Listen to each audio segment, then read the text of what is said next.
Hey everybody, and welcome back to the channel. I'm Christina, coming to you from the Catio, and today our convo is talking about narcissistic breadcrumbs. If you've been in a narcissistic relationship, you know that it's actually not bad all the time. People ask, like, well, if it's so bad, why do you stay? Because every once in a while, the narcissist does give us breadcrumbs. After they have been devaluing you for some time, and they start taking away and backing off of things. Like in the beginning, they might, if your birthday rolls around, they might buy you a birthday present. Then, a few years later, it goes down to you get a card. Then, a few years from there, after the cards stop, you might be lucky if they even remember your birthday, even remember to say happy birthday, or they pretend like they just forgot it's your birthday and treat you poorly all day. And then after several years of that, they might go ahead and once again buy you a birthday present. My birthday before my narcissistic discard, which it was 11 months prior, which is why I believe he was also planning and plotting it, he actually gave me a painting of one of my cats that had passed away, John Jacob. And when I came home, I was like, it was on the kitchen table with a bow on it. I was like, oh, how thoughtful. And then I looked down and I went, the artist who he had draw or paint this portrait of my cat was his new supply, which didn't sit very well with me. I did hang it in my house. I did thank him for it. He knew at the time how I felt about the woman who I believed he was having an affair with. But yet, I'm sure he didn't actually buy or pay her for the painting. I'm sure he paid with nature's credit card, if you know what I mean. That was just the kind of person he was. Also, it doesn't have to be just gifts. It could be taking responsibilities. Like if you're with someone who's like, oh, I'll take care of, all the automotive repairs. And then it turns into you having to remind them, hey, I need an oil change. And then it becomes they get upset with you that you have to remind them. And then because they don't want you going somewhere, because if you took it to get an oil change, your vehicle, they would be upset at that. And then they wind up, just basically disregarding and not maintaining, whether it's your car or your lawnmower, it could be anything. They just wind up not caring, and it shows because they've taken all of that away from you. Where they used to be really great at doing it, they take it away during the devaluation stage, and then all of a sudden, perhaps I'll remember one day and just surprise you, and you'll be like, wow, wait, they remembered, they must care, that's wonderful. No, it's just little breadcrumbs here and there. That's how the narcissist works. They have to keep you strung along in order for you to continue to be an extended version, a puppet of them, if you will, and be able to basically convince you and manipulate you to stay. And it's amazing how little we stay for. It's amazing to me how little I was willing to accept. We had a relationship that had no intimacy for 8 years. And at first it was because, I got kicked off the bed, foot to my gut, kicked to the floor. Oh, you've gained weight. Then it turned into, I'm impotent.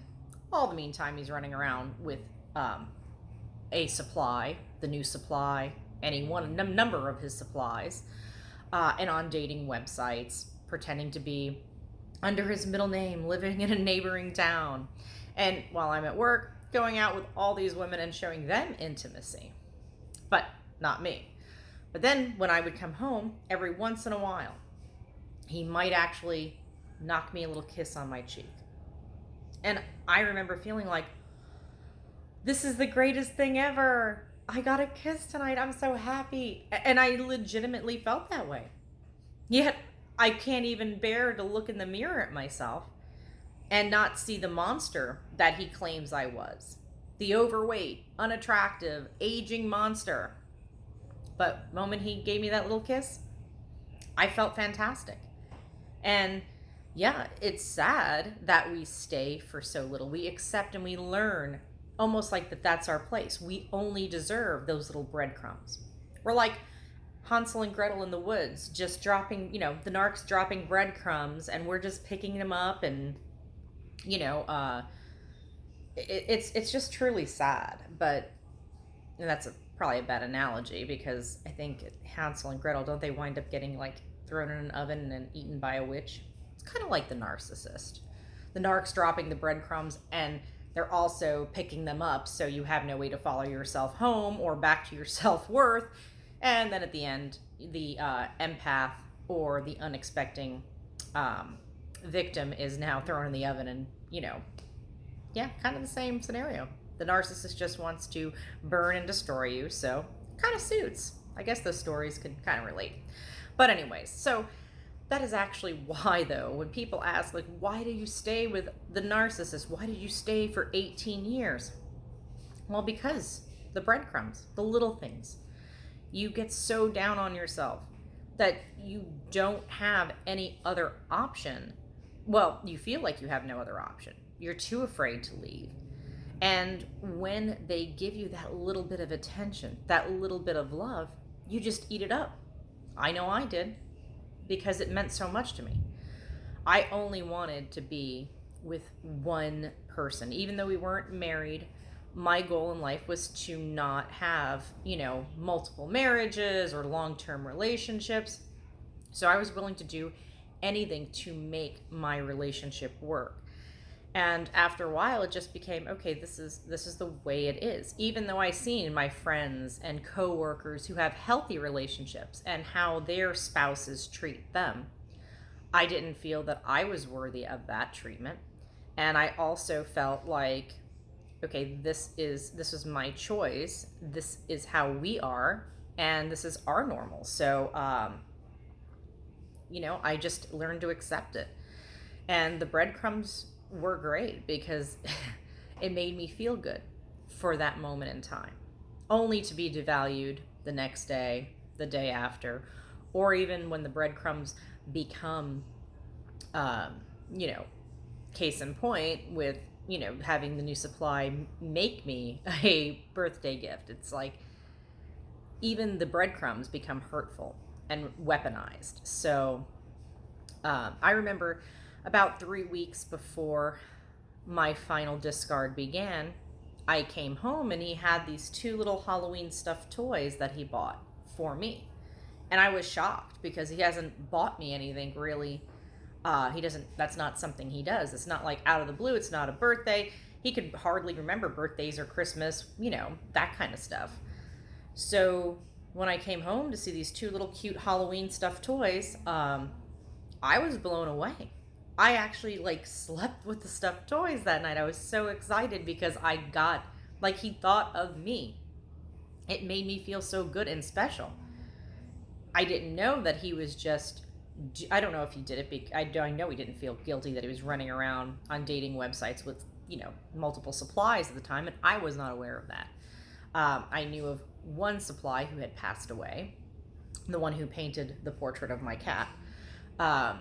But I didn't know about all the others. And at that time, when he presented me with these little stuffed toys, I felt so good, and it made me so happy that I just felt like this, how could I ever, think bad? I want to make sure we're on the right track and we're moving forward together.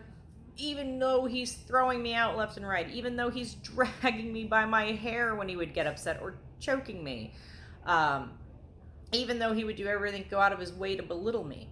And I was just so happy that I got these little stuffed toys. And I believe he bought it as a way to almost throw me off I guess, if I had the thought that a discard was coming. He purchased them 3 weeks before, kind of made it, not made a big deal about it, but it made me feel good. I felt like a big deal.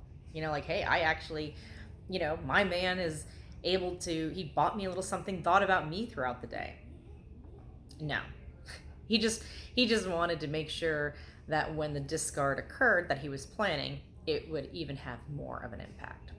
So Anyway, yes, narcissists do drop breadcrumbs from here to there to keep us, strung along in the relationship and willing to accept their abuse, and then look forward to those little times, those little moments, whether it's sitting there watching TV while they're texting the new supply, but you're watching Jeopardy together for a half hour, and he's not arguing with you, he's not belittling you. That becomes a wonderful time. That is the highlight of your day. That's what you look forward to. So yeah, I did it for 18 years.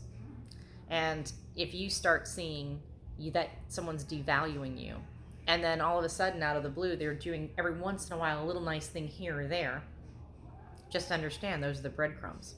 And after a while, more and more conditioning, you're going to learn to accept them. And you're going to feel that that's all that you're worth. And when they do give you that breadcrumb, you're going to feel so incredible that it's going to almost erase what they've done, the days, the weeks, the months before. And then right after that, right back, devaluation. You don't mean anything because they don't care. So if you start seeing that pattern, get out. Don't wait for the discard like I did. But anyways, guys, thank you for watching this video. If you did like it, please give it a thumbs up, like, subscribe, share, anything that's going to help push this content out onto YouTube so others have access to it and might realize what they are going through.